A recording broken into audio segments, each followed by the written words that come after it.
So here is one of the ugly placemats that I've been making my John Singer Sargent paintings on. The first step is find a bunch of junk. So I like to also find these collage items. I found some napkins. I found a leaf.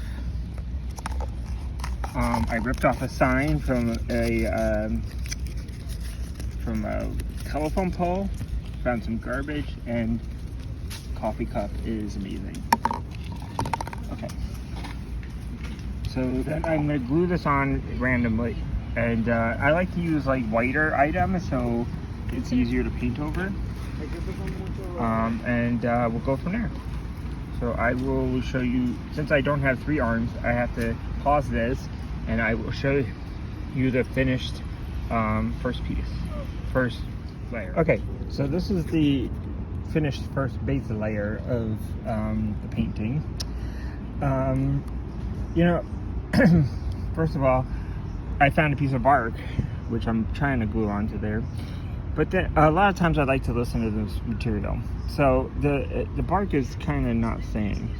But I figure maybe I'll let it dry and then see what happens. I also do really appreciate degradation in my paintings and artwork. And I believe that a lot of times, like, you know, nothing's meant to last forever. So with that being said, you know, sometimes things like the bark doesn't want to stay on. And I don't really want to force it to stay on. So if it falls off, usually I generally tend to like those accidents and see where it goes from there. Also, this coffee cup is giving me problems, but I'm gonna go for it and try to keep it on. And it doesn't really, I mean, it does matter, but it doesn't matter. I like to do a lot of these placing of items instinctually and see where it goes from there. Usually what I would do right now is put a white layer paint over all this, and then when I go into the Met later today, I'm gonna see if I can you know, sit there and draw. I don't know if they'll let me or not, what the deal with that is, but we'll find out. All right, yeah, I'll talk back to you again. All right, so now I have gotten back from the John Singer Sargent exhibit that I just went to at the Met, and I am going to paint that. Well, first of all, I added this John Singer Sargent portion of the program to the painting, and now I'm going to paint it in this wonderful red that I found. Disregard my hand, and we are ready to go. All right, so let's see how this turns out. I'm gonna make a flat red painting just as a nice base. My technique is I usually do a white, but sometimes I like to take the main color in the painting or the picture, or whatever idea I have going on, and use that to start. And then also when I put the acrylic on, I find that acrylic really holds pencil very well. So I like to use that.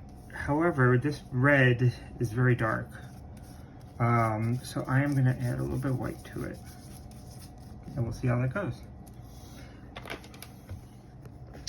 Okay, so I have, you know, I worked on this, I fixed this, the bark wasn't listening, the red didn't run right, so I added a little bit of white, and as you can see, it's got a nice texture that is very, you know, it's very layered, it's very fun, and I think it'll be a really great base for this painting that I'm going to make. All right, how you doing? So for this summer, I decided to make this the summer of my John Singer Sargent, and I found out that they had a really interesting exhibit at the Metropolitan Museum of Art. It's Sargent in Paris, and it's ending soon. So anyway, at the beginning of the summer, I had went to the museum to check out this exhibit, and I decided that I was going to make the summer of John Singer Sargent. I wanted to see how the master painted, and I wanted to learn more about the way he thought about his compositions and his painting. So I found out some very interesting things. I came up with 5 versions of paintings that I wanted to make for myself. The paintings were titled La Carmencita. It also was The Staircase in Capri, Fumee de Gris, the Venetian Streets, and Fete Familiae, which is family birthday, I think. Anyway, so I wanted to make these my versions of these paintings and really understand the way that the master thought of working on making these paintings, basically. So over the summer so far, I've been making these paintings, and I finished some of them, and I'm still working on others, such as this red piece. This is going to be the Fete Familiae.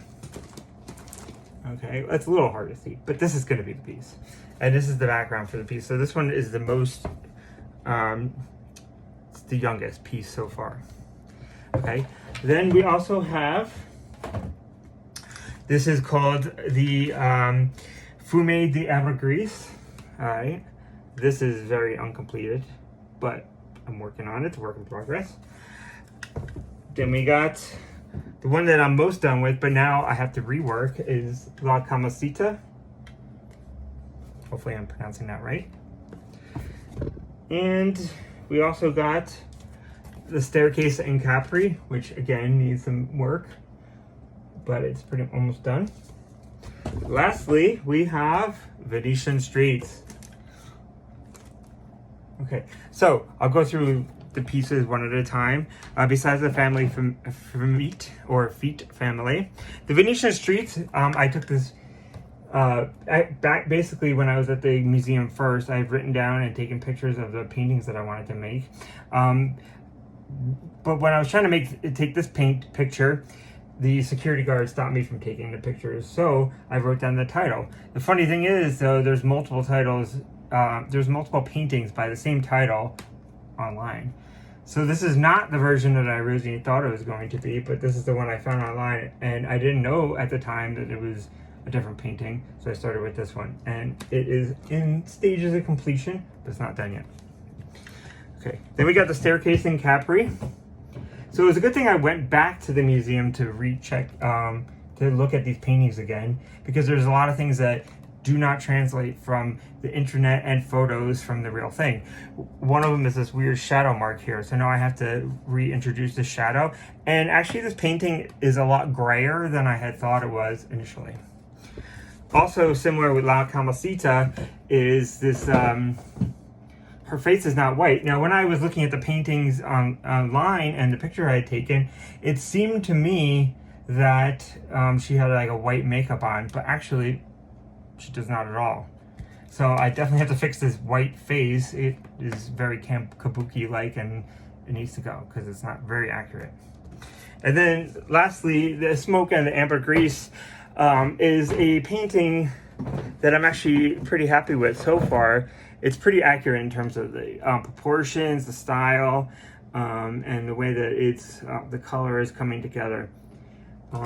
But yeah, so it is really a good idea when you're recreating paintings, especially from old masters and things that you can reference, even specifically things that are in your city.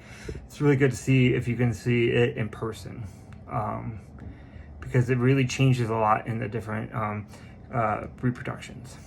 So, works in progress. We'll see, and thank you for watching.